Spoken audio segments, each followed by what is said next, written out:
spotlight you and turn it over to you. Thank you so much, Hannah, for that kind introduction, but also to you and for Stephanie Kane for inviting me to the space, and also to everybody who attended. I know this is a lot of your time, so I just want to honor the time that you have given us today, and hopefully you can come out of it with something that's useful and helpful for your work. Again, my name is Ilham. My work intersects in design research, data science, as well as program evaluation. And for the past decade, I've had the honor to collaborate with local and state governments from the town of Amherst to Wisconsin Department of Health Services on projects like HIV education and COVID-19 response. And at Johns Hopkins, my doctoral research focuses on using decision science to evaluate and forecast the benefits of climate action strategies from state governments on health equity. And in this space, I'm representing as a researcher with the Beeck Center for Social Impact and Innovation at Georgetown, where we're an experiential hub offering training, technical assistance, and support to government practitioners to improve the design and delivery of critical services through data, design, technology, and policy. And so our goal is systematic improvements for equitable societal change. But also the work that I do advises and coaches the Opportunity Project for Cities, or TOPC, if you've heard about us. We're a design sprint where local governments, community-based organizations, and Google.org pro bono technologists partner with the communities to create solutions for local challenges. So past projects we've had from our last cohort included Macon Bibb's online permitting roadmap. We also have had Akron's housing compliant website and Detroit's mobility data tool, which we're going to talk about today with a wonderful panel of 3 people, and Miami-Dade's commute and extreme heat data sharing app. So I'm really excited and very grateful for our collaborators, the Center for Public Impact, as well as the Knight Foundation, including our funder. And I'd love to hear from you today. Just like Hannah said, feel free to share your thoughts, your questions, and feedback. Hannah will be monitoring the chat. I'll try my best to read it as I go through the presentation, but please let me know if you have any other questions. We have dedicated 20 minutes at the end also for Q&A with our panelists. So for today, we're going to learn a little bit how to integrate human-centered design with AI. And I'll share one example from my work that's relevant to sentiment and large tech analysis for public comments with a government partner. And I recognize that the bulk of this presentation revolves around the synergy of people and teams, and the kind of work that they need to do to support practitioners of human-centered AI, how to build models, which is our foundational layer.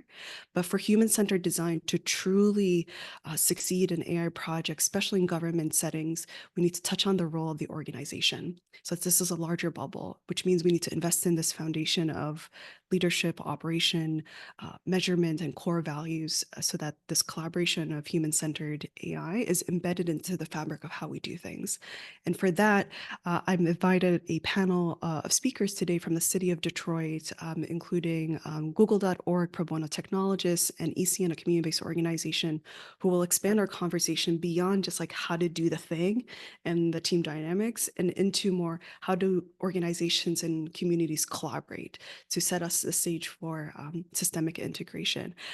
I know that the policy consideration like trust, safety, and privacy is important, but they definitely warrant their own spaces and sessions. So I won't be touching on them deeply, but might speak to them here and there if it's relevant. And I'm hoping that you can look into this information with curiosity and inquiry.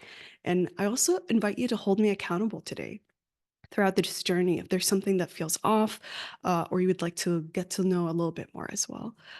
So a quick heads up, I'm going to use these acronyms today: HCD for human-centered design, AI for artificial intelligence general, which I'll tell you why I'm differentiating that from just generative AI, Gen AI, and then HCAI is human-centered AI, and then lastly TOPC for the Opportunity Project for Cities, and I'll clarify as we go along. So before we get started into diving into how do we integrate, I want to give you a very, very brief history and rapid fire history of AI, just so that you know the foundation for today's discussion and why I'm differentiating between general AI and generative AI. But I'm very curious in the chat, how far back do you trace AI's origin? Feel free to add it to the chat, any time period. I'm curious to hear. In his book, Literary Theory for Robots, right? We have the 1900s, 1950s. Yep. Dennis E. Tenen highlights AI's deep roots actually could potentially go back to the 14th century with Arab scholar Ibn Khaldun's prophecy wheel. And AI moved from rigid rule-based systems like the 1980s. I'm not sure if any of you remembers chess masters that followed a predetermined response. And then we moved swiftly to adaptable learning systems that can interpret and respond to human language, like Dragon Naturally Speaking, that use machine learning to translate languages from French, from vast text data to voice assistants like Siri and Alexa, leveraging deep learning to navigate through noise and deliver precise response. Absolutely. I don't know. I wasn't sure if anybody remembered Dragon Naturally Speaking. I'm glad somebody did. The real breakthrough, though, came with transformers and GPUs, which accelerated, AI's capacity to process and generate conversational text. And so this is what's epitomized OpenAI's GPT series. And an early example of generative AI is a much simpler model known as a Markov chain. It's introduced by Andrei Markov in 1906, and it's been long used for the next word prediction task, like the autocompletion function that you see in your emails. That's part of it. And anyone who plays the game Wordle, like myself, we intuit each of these probabilities all the time. And the reason I'm giving you this foundation is because when we go into our conversation with the city of Detroit, who has integrated Gen AI with HCD, they're going to touch a lot on the foundations of how they built their model. And all that Gen AI does is predict what word comes next in a sentence. It's like you're playing a guessing game, and Gen AI isn't about certainties, it's about prediction. And so it looks at certain words like ate, apple, child, and tries to arrange it into a coherent sentence. And it scores, it guesses, kind of like the child, the apple ate is unlikely. But the child ate the apple makes sense both in the way that the words are put together, the syntax, and in what the words are trying to say, the world knowledge. And so generative AI is already out there. You've probably seen it in tools like Grammarly, where it's using AI-based assistance in your writing and your work. It's a series of algorithms where we're combining larger AI to understand how sentences and paragraphs are written. It's not just classic spelling, it's how to be a better writer. Khan Academy uses its own generative AI chat bot called Conmingo. And every day it's being used by millions of people through Khan Academy. We also see it in education with Harvard's flagship computer science course, CS50, where they use a GPT-based personal instructor instead of additional TA office hours to help students through that class. But we also see it in healthcare.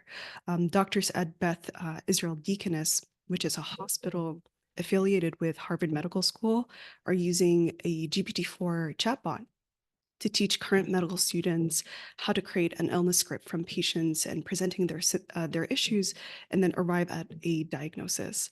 But most importantly, we see this already both general AI, which I'll explain what the difference is from Gen AI, in public service.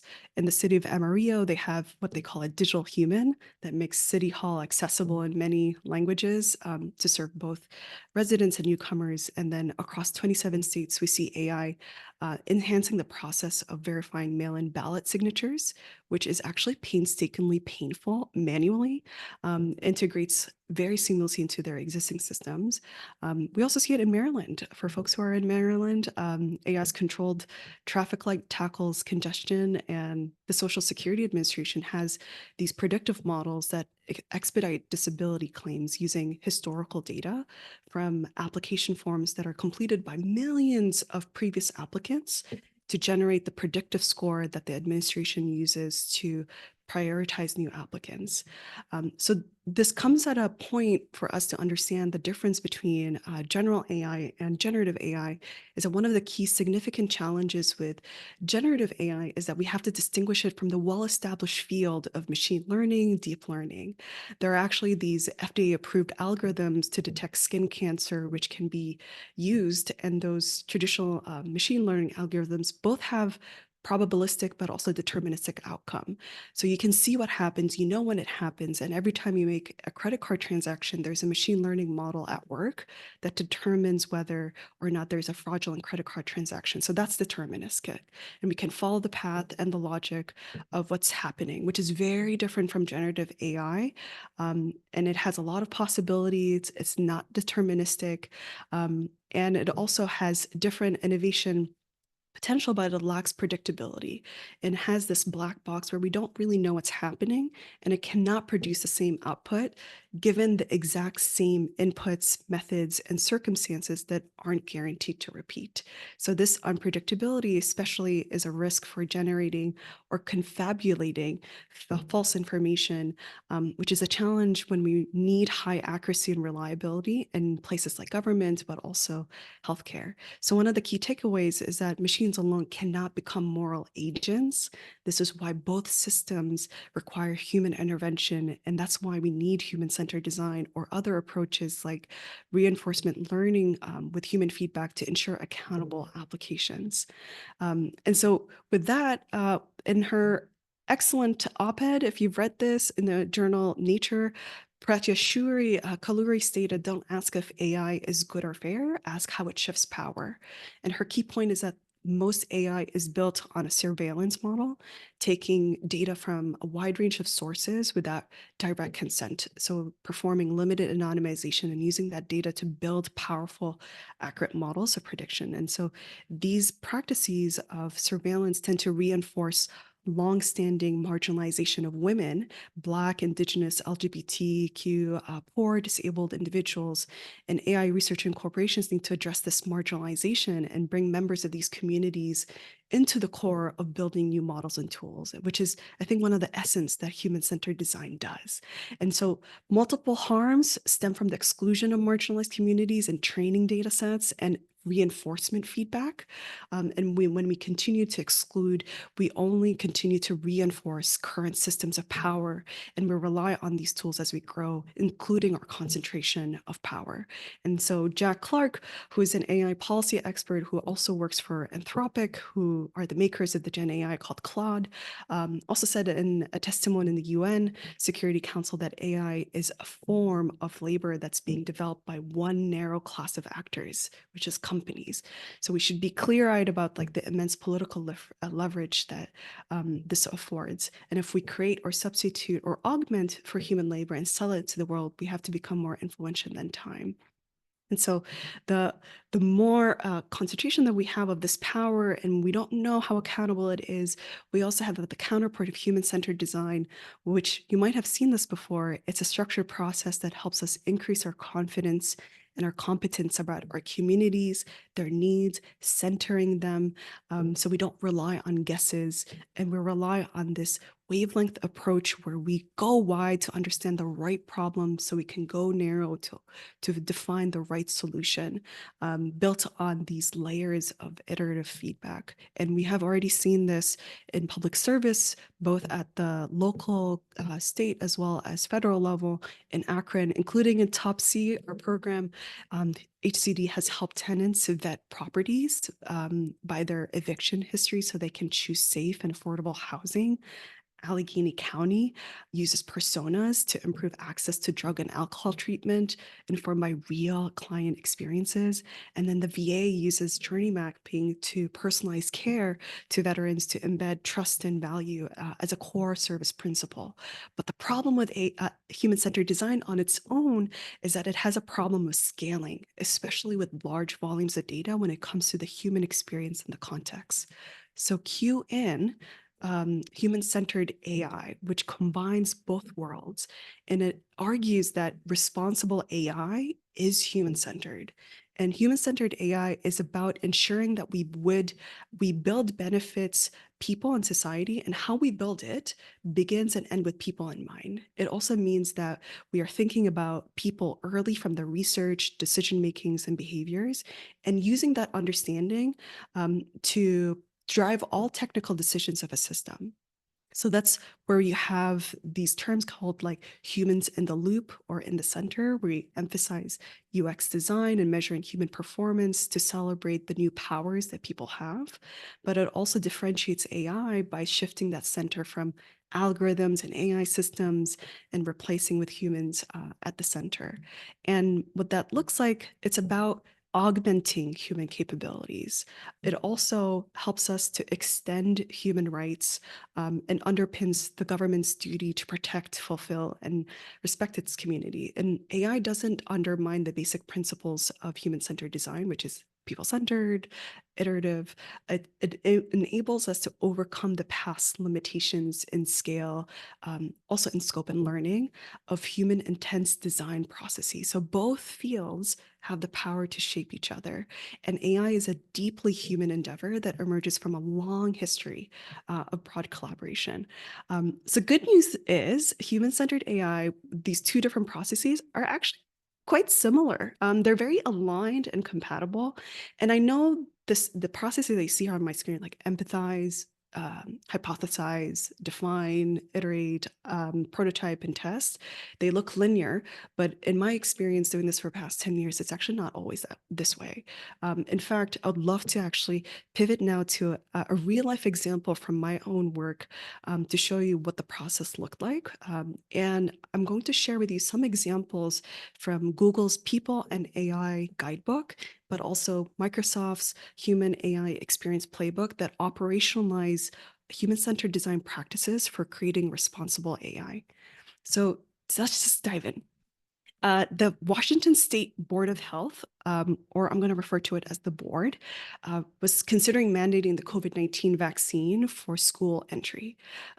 And it sparked widespread public engagement, and this proposal led to forming this technical advisory group in December 2021 to deliberate on this policy. So during this process, the board was inundated with like this deluge of feedback, over 30,000 emails and 50,000 community public comments in town halls and surveys, et cetera, both coming from genuine inquiries about health decisions, but also we had orchestrated misinformation campaigns.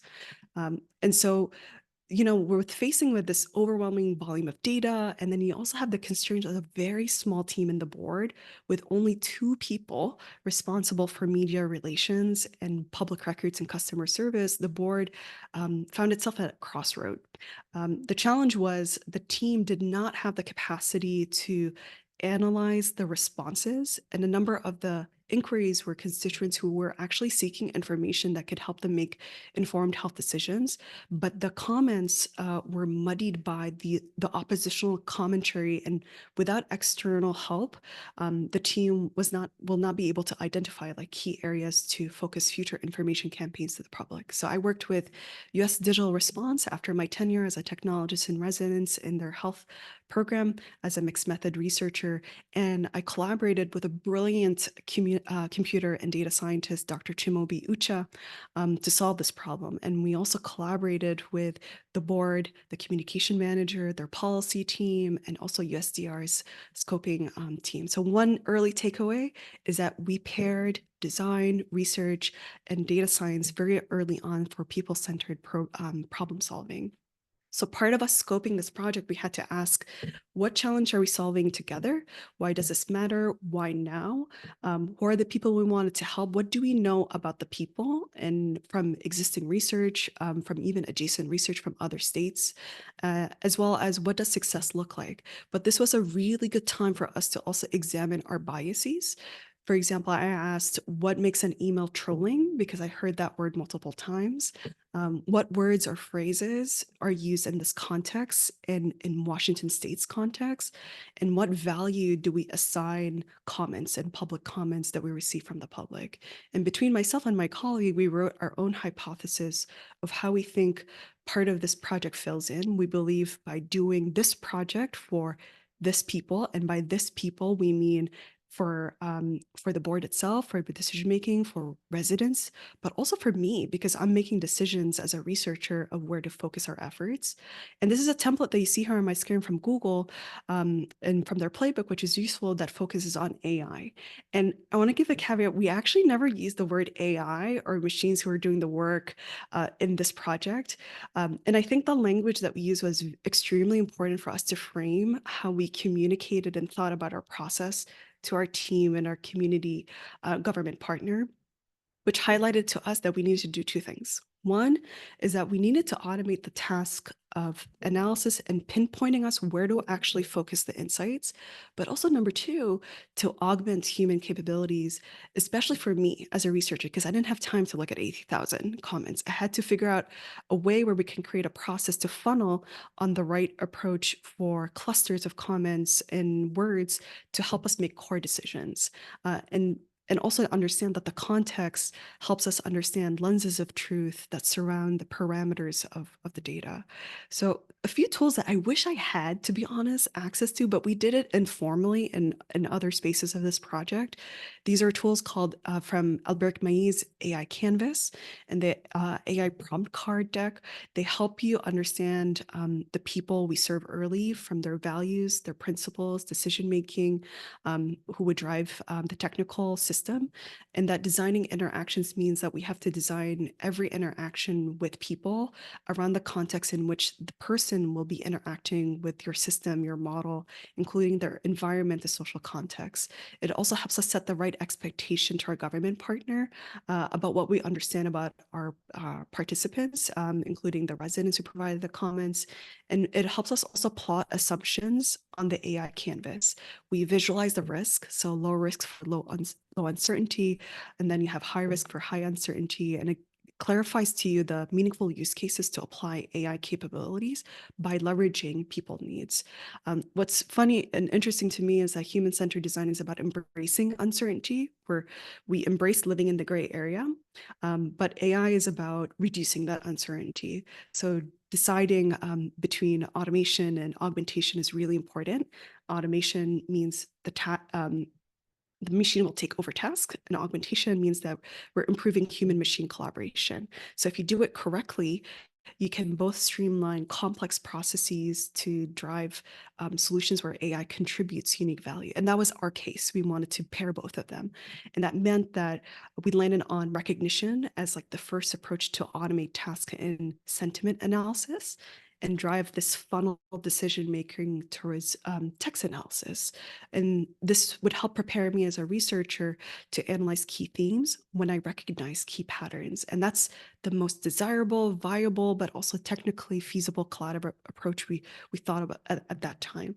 And we adopted a large-scale sentiment analysis and then text mining using a technique called natural language processing, or NLP, to recognize patterns in the data. But I also know that there are these biases in the data, which can propagate biases in their output, because we did have a lot of targeted campaigns from misinformation, disinformation, which can also skew the training data. So our goal was to also mitigate these biases, and we'll show you some of the techniques that I was thinking about with our team. So our first milestone was sentiment analysis and text mining using PDF records. We had tons and tons of PDF records from town halls. We also had emails that we received from residents and also survey responses. And we also created eventually a list of names and keywords to understand if these comments were positive, neutral, or negative. And we also did a phased approach to understand where they are. We used R as a free open source tool for us to analyze, and we did exploratory research. The first thing we did is that we had to work with our communication manager at the board so we can understand the nature of these public comments and how they were used and integrated. And one of these tools is called a data landscape canvas to help you get to that level of understanding this collaboration between your organization, the people, and the data insights. And what we asked is that how was the data collected, from whom, what language was it shared? If it's only in English, did people with other languages had an opportunity to share it that way? Is this verbatim or proxy data? And what are the typical organizations who are providing the comment? Because some of these are people who are affiliated with certain organizations.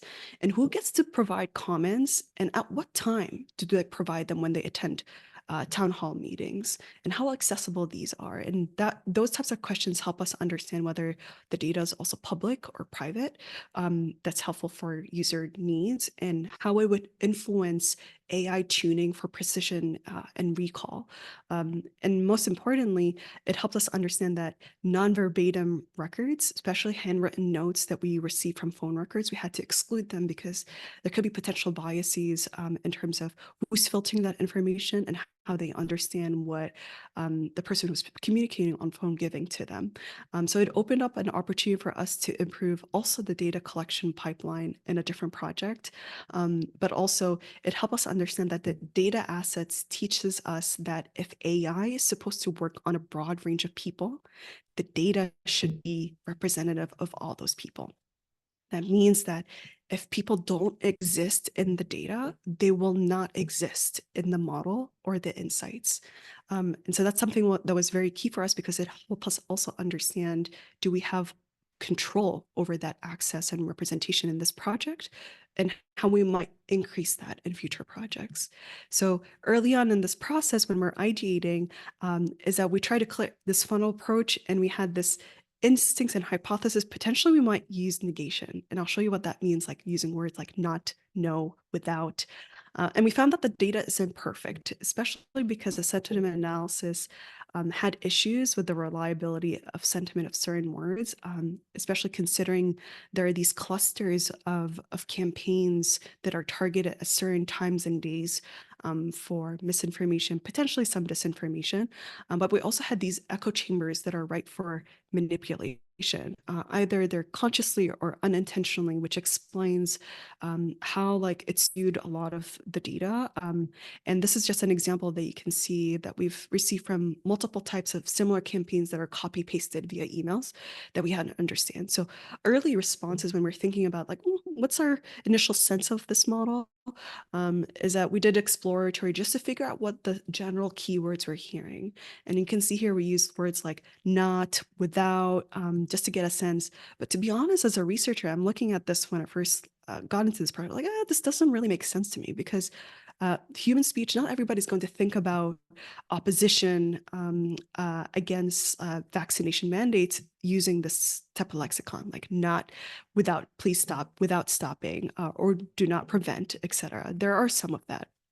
And so the initial hypothesis for mine was like, I think there's something has to be said for understanding that for every statistics that we see, the truth lies somewhere in the parameters around that numbers, and we need to dig deeper into that context. And so we needed a different approach.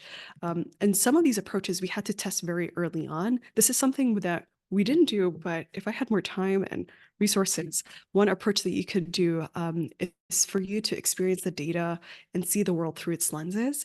And I would have done data ethnography, where you can simulate an AI experience, like Wizard of Oz testing with team members, where testers simulate the interactions and responses of an AI system to empower communities to identify and address potential issues really early on.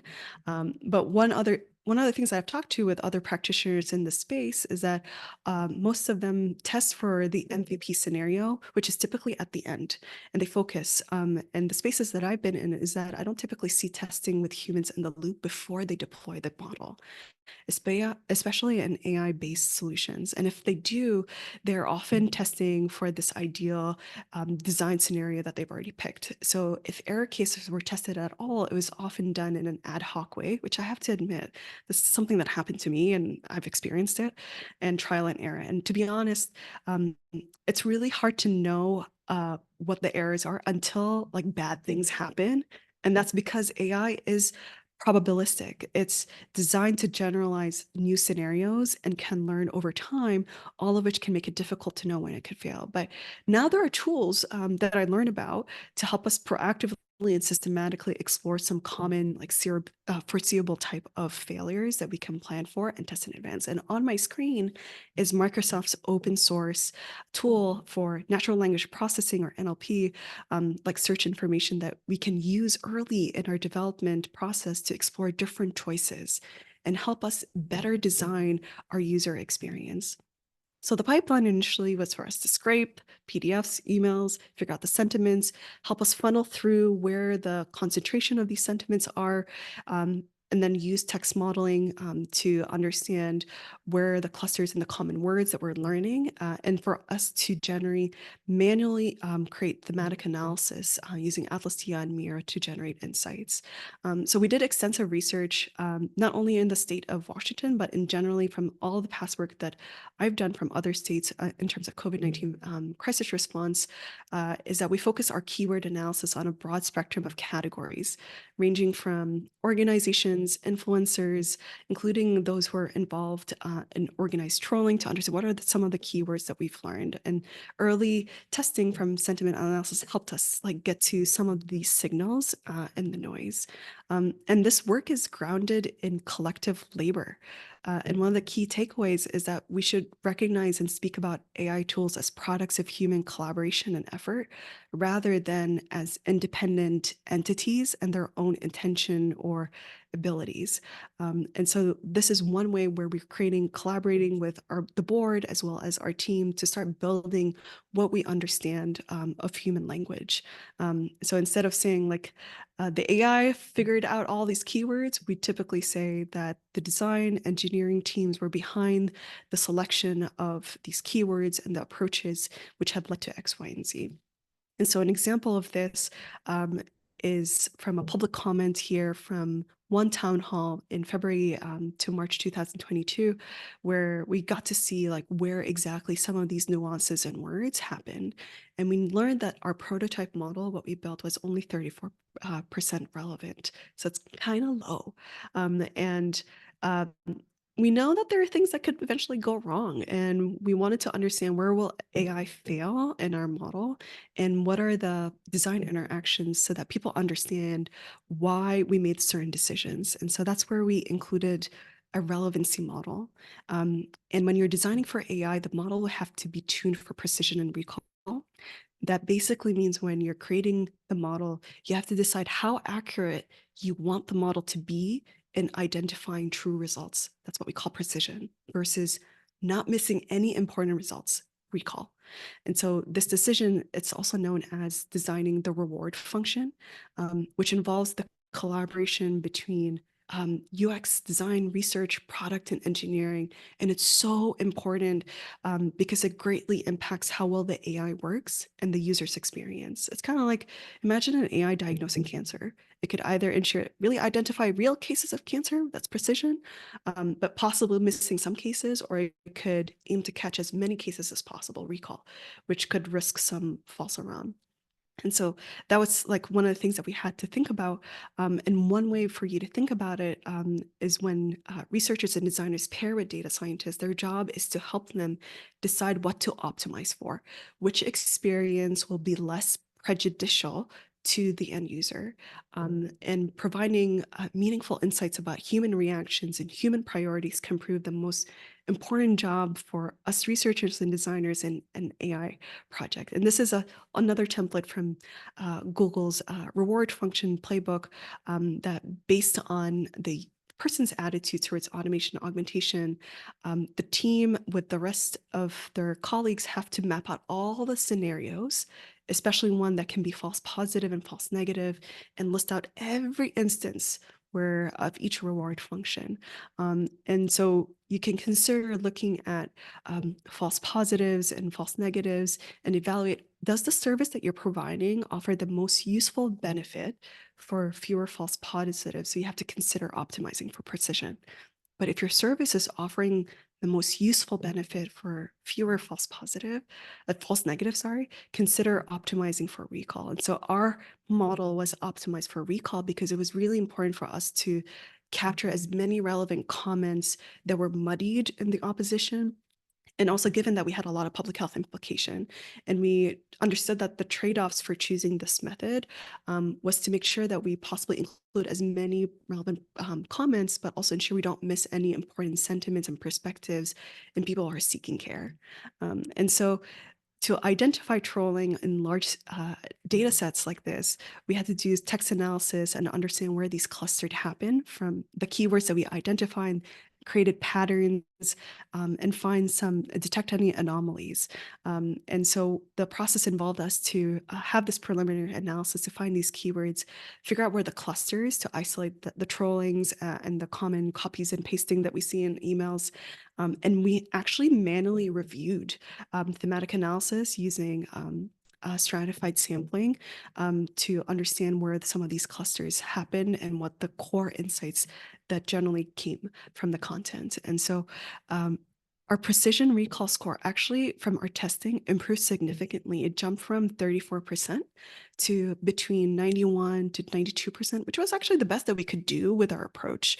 And I'm happy about that. And through this process, we actually dived into a spectrum of beliefs, values, attitudes, and behaviors, which underpins vaccine acceptance.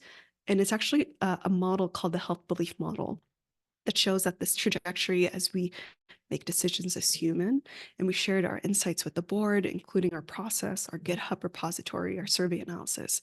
And we found four important things. One is that there are these several barriers to vaccine uptake, including belief systems that's relevant to economic, cognitive, health, technical, relational, normative, and even power barriers. For example, like difficulty to secure vaccine appointments because of work, religious constraints, the influence of social networks like your friends on your decision making. But the thing that really interested me the most is that we uncovered values related to, of course, we had risk aversion, people wanted personal agency for vaccine and attitudes towards vaccine misinformation that ranged from skepticism to outright refusal.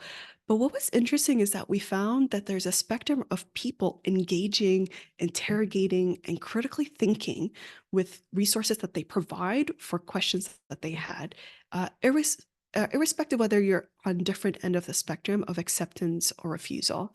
And that showed us that people were engaging with materials that could have conflicting sources and have information overload. But we also saw that a lot of these behaviors towards vaccine acceptance were also influenced by needing more evidence, but also the need for reciprocity for the board to engage with them in a conversation, from these authoritative mandates for future decisions about like, what's the future of their kids? So what, like, why does this really matter? And it opened up three opportunities for us to chat with the board about some communication principles, one of which this reciprocity bias in which people needed to feel assured that they were heard and that they can examine the sources, the information that they have with the board. It also offered opportunity for people to reduce this context switching of going to multiple sources and various information for them to have an opportunity to discuss where the board can be that source of truth for them. And the third opportunity is that how do you communicate with empathy so that people are seen, heard, and acknowledged with their concerns, their rights, their agencies, and have full ownership of their freedom in a way where we can tackle that. And so that offered us an opportunity for topics where we aggregated from the text analysis where the clusters happen of the key topics where we saw opportunities for people to discuss, for residents had questions, comments, feedbacks on, including risk. How do you evaluate risk, especially for a child? What's the role of a child in being an anchor for vaccination? We also saw that there are key communication values we've seen in the data. we're role model. Show me the evidence that you're talking about before you make those decisions. Empathy, where reassure me that this is not a paternalistic demand, and acknowledge me with plain languages. What happened at the end is that this helped the board reconfigure how they communicate with their team and how they design future communication campaigns and help them make those kinds of decisions.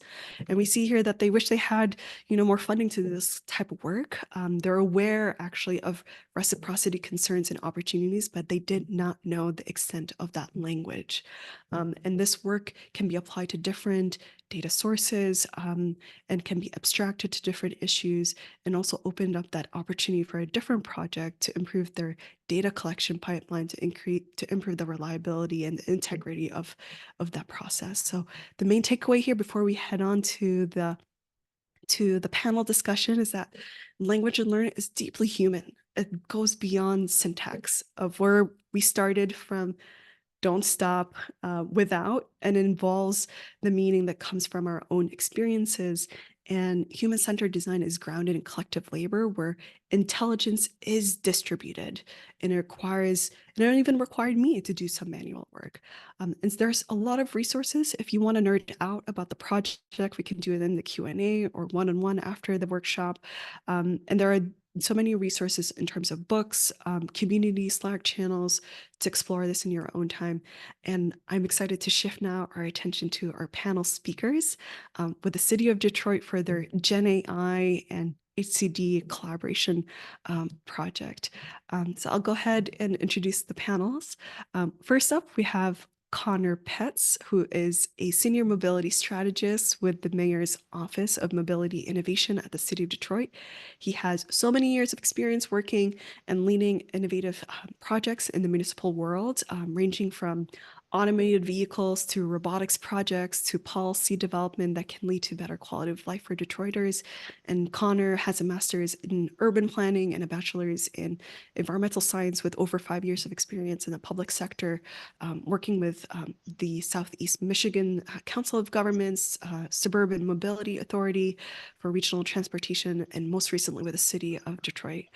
We also have Arena Johnson, who's the Climate Equity Project Coordinator at the Eastside Community Network on the east side of Detroit, where she has strong ties to community. In her work, she actually focuses on climate and mobility project that centers the need of the communities in place. And she's currently working in her master's in community development to better understand the unique ways that communities contribute to improving the quality of life of other people through equitable solutions. Last but not least, we have Anuradha Bajpai, who brings extensive experience in cloud commuting, product management, and entrepreneurship to the forefront of AI innovation. And as the pro bono technologist and product manager at google.org, she spearheaded the Top Cities Detroit project, which successfully developed an AI-driven automation solution that we'll touch on that streamlined survey data processing in collaboration with the Detroit's Office of Mobility Innovation, the Center for Public Impact, and the Beeck Center, and other people. And Anuradha is really passionate about innovation using technology for public impact. So welcome to our panel speaker. We'll spend the next 30 minutes or so for Q&A. And I wanted to just give a heads up, what is the problem in the project that we're starting with? And then we're going to head off and start with Arena and Connor first. So the project we've learned is that a lot of the residents in the city of Detroit were inundated and overwhelmed by the amount of times that were surveyed to learn information in terms of their experiences, as well as their attitudes and beliefs for mobility challenges in the city. And so we have, on one hand, the residents not knowing what happened to their data, how they can read about it. Then you also have advocates in the community who need access to that type of data to make decisions on how to create new programs and initiatives that serves their community.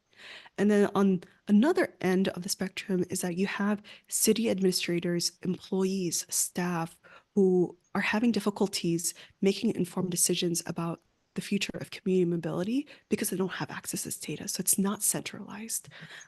So going into this project, human-centered design is about putting humans in the loop. And I'm curious to start with you, Connor.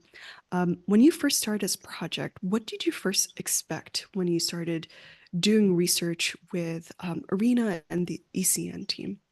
Sure. So thanks for the question. And I think the initial thing that was thought about when it came to expectations was definitely thinking back to anecdotal experiences that we've had during community engagement efforts, as well as just general anecdotal experiences throughout its city administration.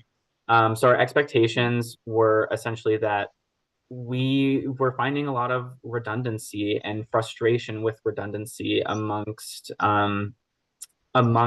a community members, as well as growing frustrations of the non-centralization of data in administration. And with that, we kind of developed this effort, which we'll definitely get more into as the panel continues. But my expectations were definitely that we needed to develop some type of solution that bridged the gap between this confusion of non-centralized data, which ultimately led to the redundancy and does lead to redundancy in community engagement efforts, which is what we were trying to avoid. And essentially what we a solution that we ended up developing throughout this the process of the opportunity project for cities. Yeah. And it sounds like also trying to reduce that type of fatigue of continuously engaging and extracting from the community in a way that we are not able to give them back the information. And I'm curious also from that lens, Arena, is that ECN has these deep roots to the community, and you led majority of a lot of these interviews with mobility advocates and city workers so that you can understand their experiences and needs with accessing mobility data. And this is just an example of a quote that we had from one of those interviews. Can you walk us through what did we learn from that research? As in, what did people need to accomplish their goals? Yeah. So when we interviewed some of our advocates, we learned a lot about what was missing from their perspective and their ability to get access to mobility data. So we learned that, so in order to get access to some of this data, it was confusing a lot because some of this data just wasn't easy to find, and it wasn't digestible for folks. Some of the data that folks were looking for included things about budgets for transportation and mobility projects, or just data on how many people are using a vehicle in their neighborhood, and that would help advocates better understand what projects to implement. Finally, we just kind of understood that from previous community engagement, this just wasn't the data and the plans and the projects that were conducted weren't easily accessible, nor digestible for folks. So that definitely helped us in going forward with this project. Yeah. And I remember you the team has created these personas to understand the different lenses of not only needs and experiences and journeys that people go through to make with the data, but also in terms of their work and their lives. And Connor, when you heard a lot of the insights that we learned from the research, how did your expectation about the project, the problem, and your understanding of it maybe changed or remained the same after learning about the research insights? They changed definitely by understanding just how large and complex the issue actually was, and I think how built out the solution needed to be. The problem with it being so multifaceted and basically being like a domino effect, where there's confusion on the administration side about certain engagement efforts and leading to the redundancy, which leads to frustration and then additional confusion in residents. That was obviously like the main thing, but I think really understanding just how large the problem was is the biggest thing. Considering the solution that we had developed in a very limited time frame, and we're still working on it to this day. And it will be a continuation and iterative process as we keep moving forward. This is going to be something that continues to be built upon, and we'll definitely see that in the coming months. Yeah, the scale of it. I remember learning about that was really interesting, but also shocking at the same time, and also not shocking at the same time. To know the kind of work that we have done in the community, and the type of collaborations that it took multiple times and iterations.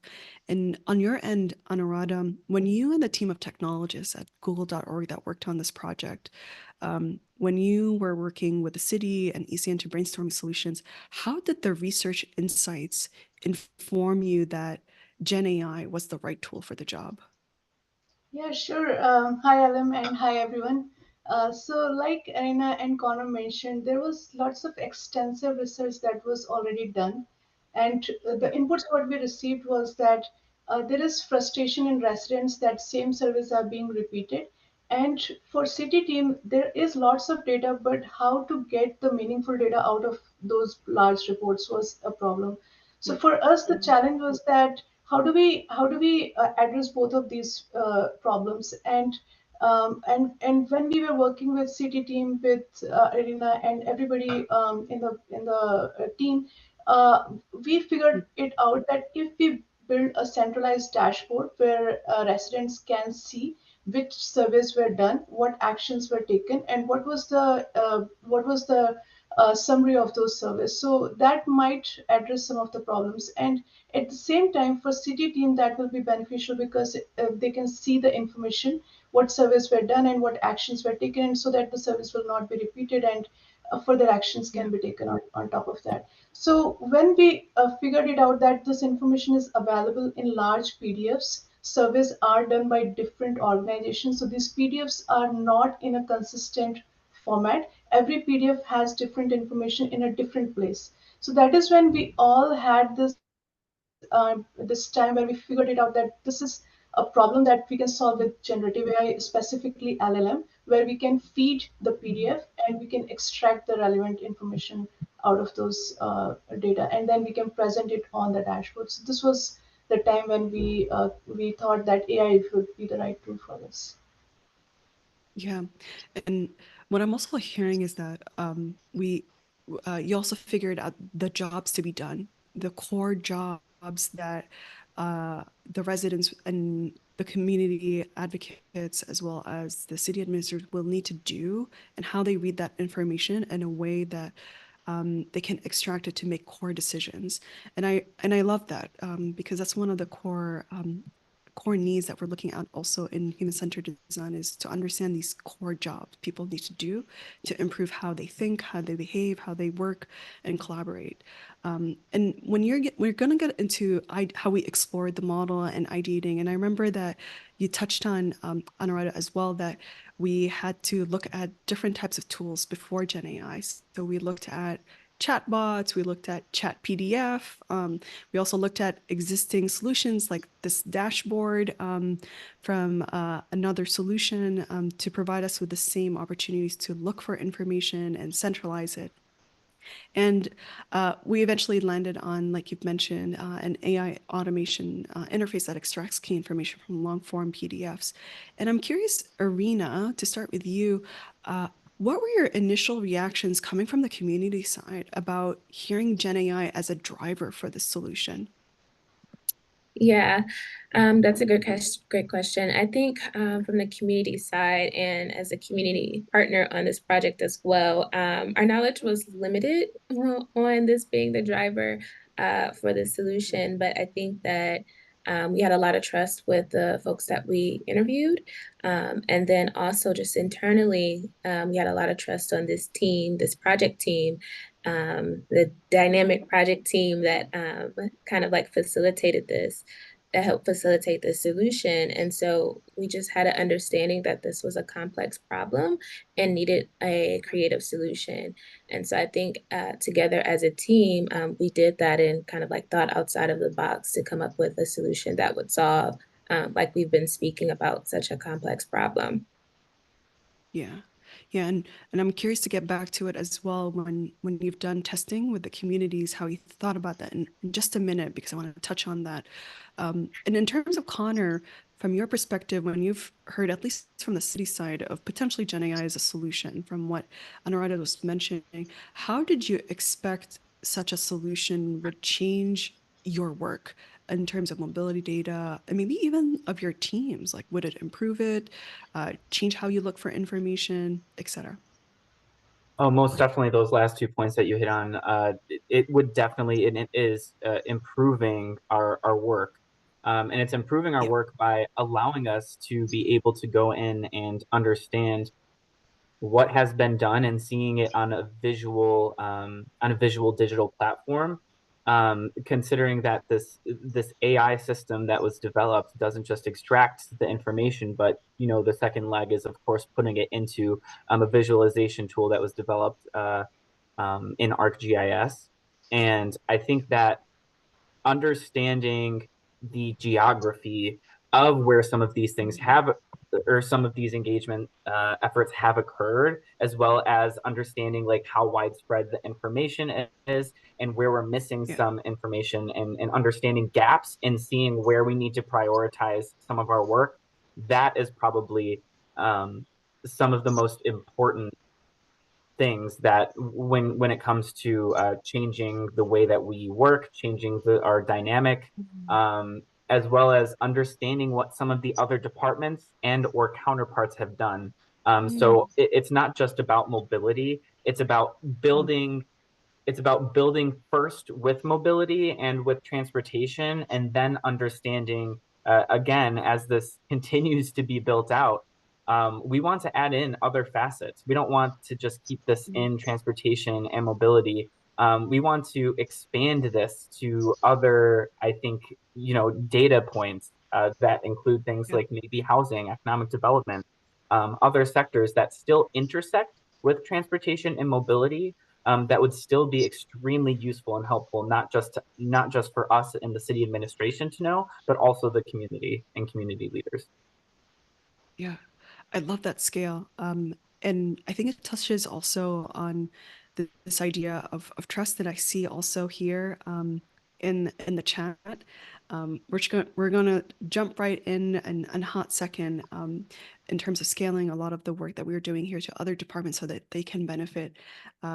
One of the things that I've seen in terms of developing AI supported prototypes is this belief in this black box, which is I'm going to give you this model and you need to trust it without knowing what's going inside of it.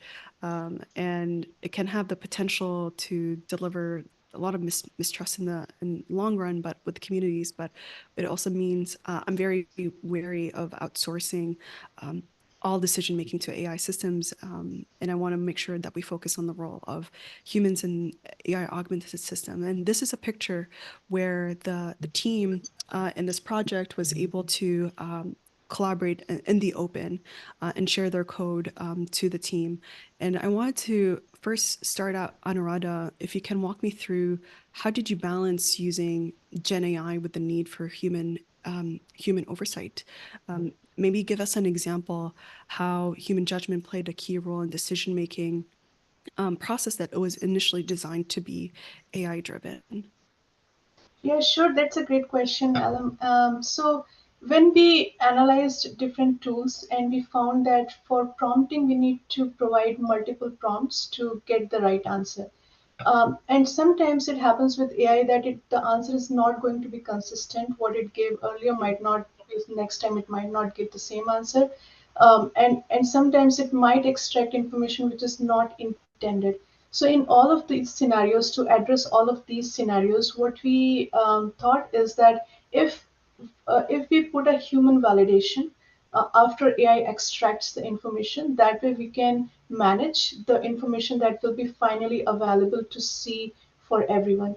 So with City Team, this was something that we all agreed that first the AI tool will extract the information, and then like in this interface, we can see that users can change and update any of this information. So some of the information might not be even present in the PDF, and that can also be added, but whatever will be extracted can be modified, and then only after a human confirms, then it will be fed into the pipeline and to the dashboard. So this is how we are we are adding the feature to make sure that human-centered design and information is available. Yeah. And I see here just a couple questions in the chat. And this is maybe for you, Anuradha and Connor, is was there any personal identifiable information that was used as part of this project? There was not any personal identifiable information that was part of this project, nor was there any PII collected during the community engagement process. I believe putting any type of PII and something that is essentially, you know, essentially working towards a somewhat open data platform is a big no-no, Yeah. especially when it Agreed. comes to government. Yep. So I'll leave it at that. Yeah. Yeah. Absolutely. And to that point, Connor, like what measures did you implement to make sure that your team and the stakeholders that you work with understand the limitations and capabilities of Gen AI used in this project?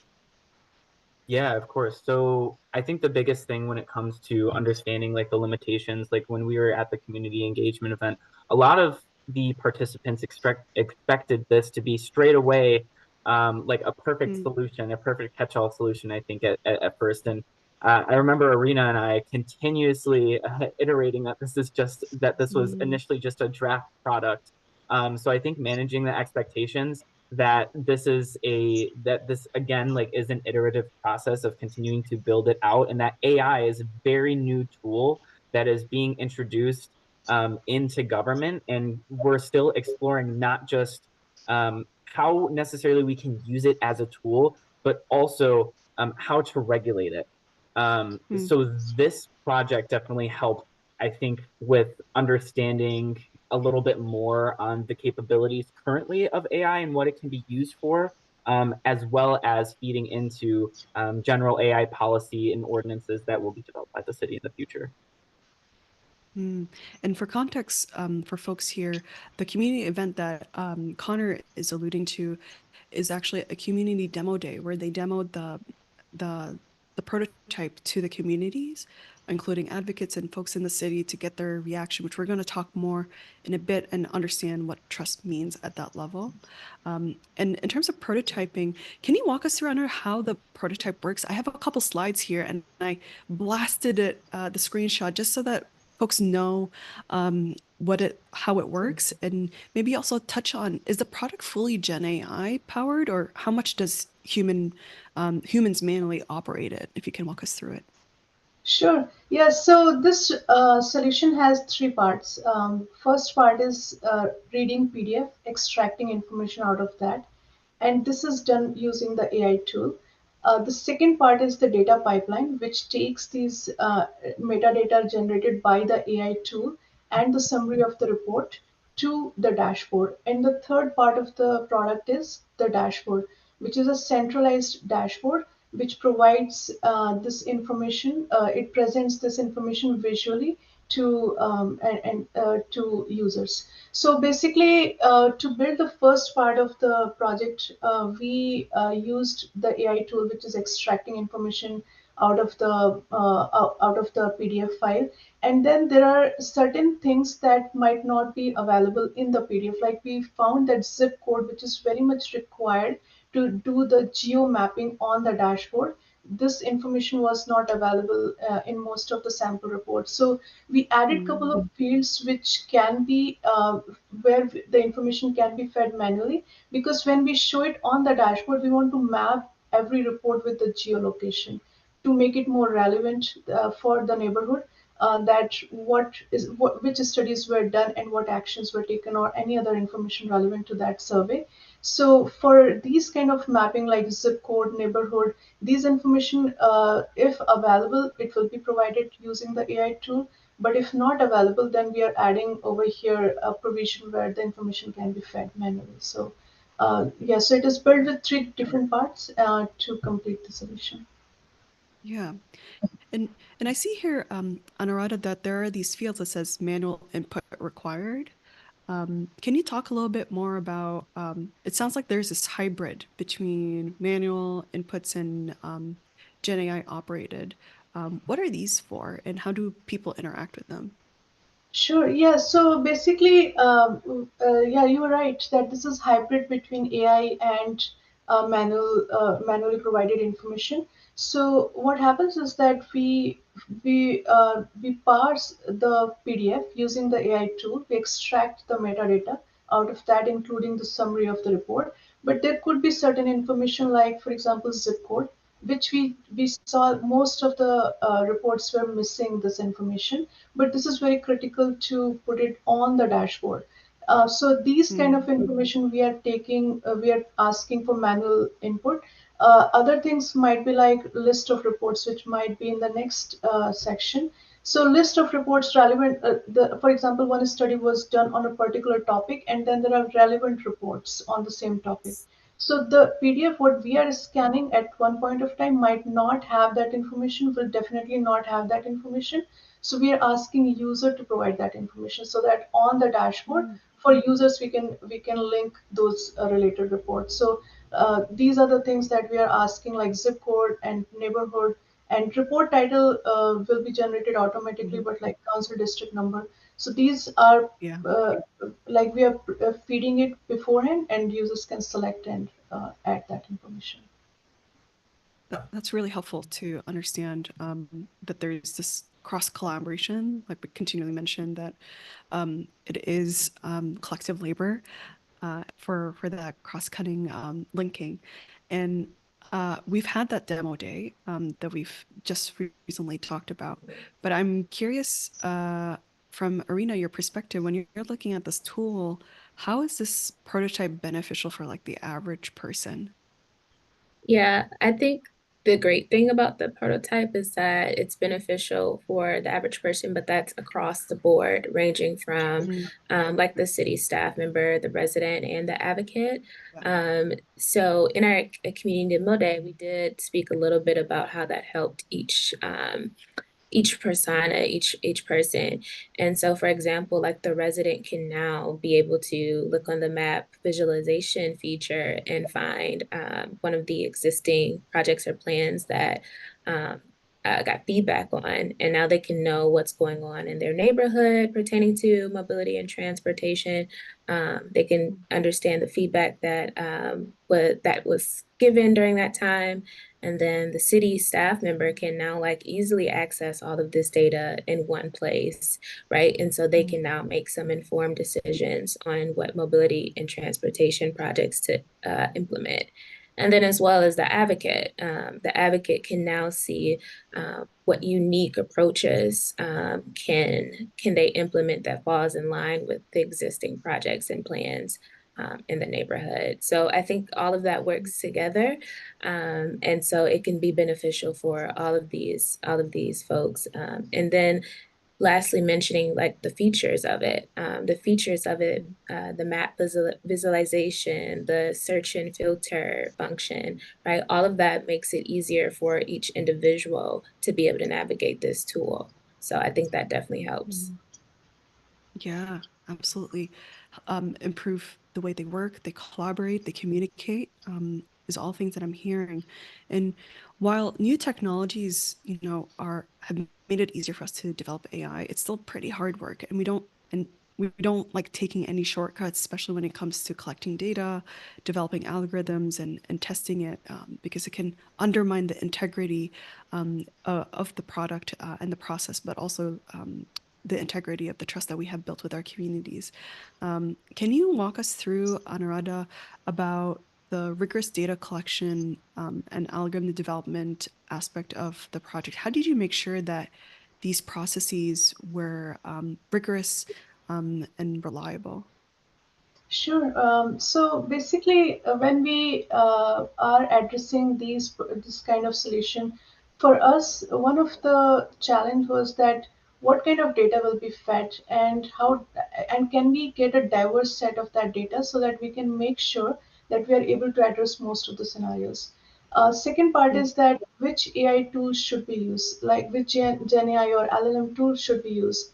And for that, we analyzed a couple of tools, and we provided that analysis to our city team. And from there, the information so once the tool was identified that we are going to use chat PDF, after that we used different samples that were available for the PDF, and then we started analyzing the output that it was generating. And when we were analyzing different tools also, at that point of time also we were feeding all these different PDFs, and we were extracting information and comparing the outputs, and we benchmarked against the manual input that we received, that manually this is what is expected response from a PDF for all these different fields. So while doing the analysis of different Gen AI tools, we were feeding these PDF files, and we were benchmarking against the manual information. So this is how we could build the analysis that which tool should we use, and which will provide the more optimized information for the dashboard. And after that, it was more about that what prompt should be given, because when it comes to LLM, we have to provide multiple prompts to get the right answer, which is like follow up. We ask one question and then following up with another question. So when we are building this tool, one of the challenge was that what should be one prompt that we can provide so that we get the answer in first shot. And for that, we had to do our own like analysis that how many like we provided multiple prompts, and then we came up with one single prompt which could address all of those questions. So this is how like we figured it out that one prompt can extract that information, but again it is a continuous process. It needs to the prompt needs to keep on refining. So this is the initial version where we provided that a prototype where where multiple tools were analyzed and multiple prompts were analyzed to get the right answer for the questions. Yeah. Yeah, thank you for that. And I'm also recognizing we want to leave 15 minutes for the audience to ask us questions. So we have more questions, but I also wanted to give you that time. My last question actually will be on the demo day that we held with the community. And my last question before we hand it off to Q&A is that the community actually interacted with the prototype. And I'm curious, Arena, how did the community react, and how did they know that they could trust the prototype? Yeah, so I'll answer the first question. So in regards to how did they know they could trust the product, I think it depended a lot on the relationships that already existed. So a lot of the folks that were at the community demo day, we had previously worked with, we had previously had relationships with. So that definitely kind of like helped that trust aspect for them to kind of like really lean into it. And because the prototype was still in its early phases, and like Connor mentioned, folks had some questions about that. So it was definitely a work in progress. So we kind of like leaned into that, as I mentioned before. And then, yeah, we had to go back to the drawing board. We realized that a lot of the things that we needed to work on were like adding different reports to the dashboard and to the tool for it to be just a little fleshed out more for folks to understand, and also specifically doing some more in-depth work with folks to kind of like go through this tool and kind of to help folks understand how it could be helpful to their workflow and how it can be helpful just in general to like the residents and the city staff and workers there. So yeah, I think we had to kind of go back to the drawing board and kind of understand like how we can tweak this to also to make it better for folks and easier to understand. But definitely looping back around to say that trust was there for folks to like lean into it with us and to kind of like understand like it's been a work in progress, but we're going to continue to work. We're going to continue to work on it. So yeah. I appreciate that and that loop back. And I want to give the audience an opportunity to ask any of our panelists any questions. And Hannah, if you could help us funnel this question, or feel free to also raise your hand and go unmute. Would be happy to do that. Absolutely. Let me just stop the recording.